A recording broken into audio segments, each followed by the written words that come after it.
Hello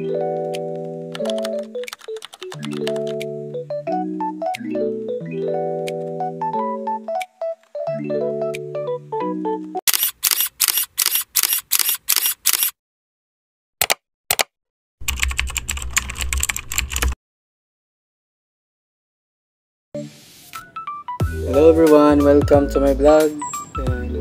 Karong adlaw banay ko ninyo sa akong paglakaw. Kay karong adlaw na ako i-feature ninyo na usa ka lugar na potential tourist spot nga duol sa amuang lugar. So let's go.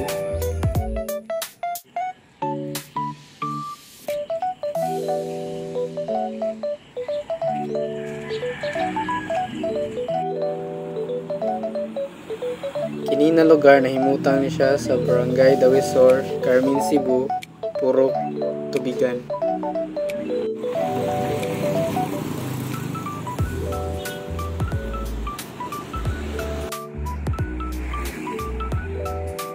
Para makaabot mo diri ang lugar, if gikan mo sa Carmen, sakay ra mo tricycle, then plate ra mo 15 to 20 pesos. Then ako pa man maglakaw ra ko dong dito para maabot ko. Save sa kana kabantay mo na eskinaha pa dong right side, so straight ra siya, wala na iliko-liko kay straight yung daan dira kana nakasud na ko.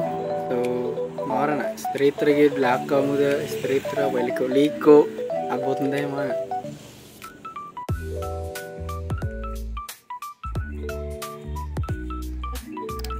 Kung ako taga Dawisor mo maglakaw ro, libre ro ko plitihan.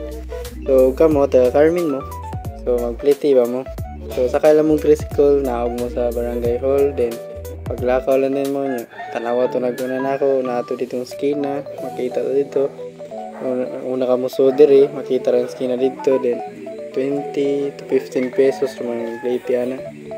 So mara anto maabot mo diri.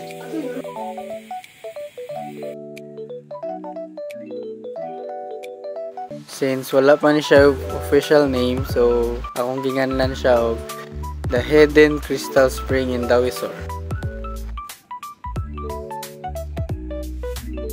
Ang pinaka-safe jud na pamaagi padulong din kay maglakaw.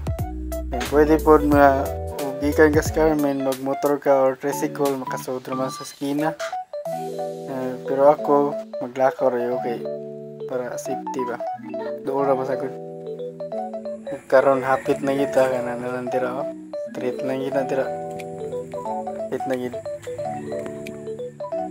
wata na og maabot ko, pakita na ako ninyo ang nindot na tubig ug ang mga isda ug ang rolls, importante gyud makita ang rolls.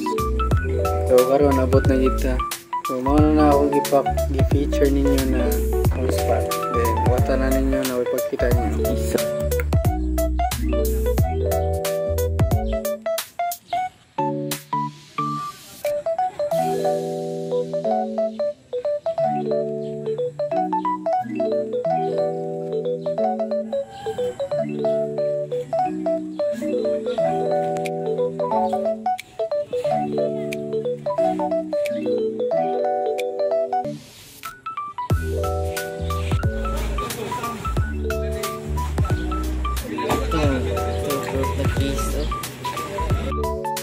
Karon ako ipakita ninyo nga pwede na siya liguan guys. Dapat magamping lang din sa mga bato eh. Nasa tuya. So yun kinaliguan guys. Sari na mo. So happy to mahaman sa video guys. So before we end, I would like to thank you for watching. And my name is Newcar Polvera and this is the end of my video. Now ipakita ninyo na picture sa rules of mga spot. Thank you guys.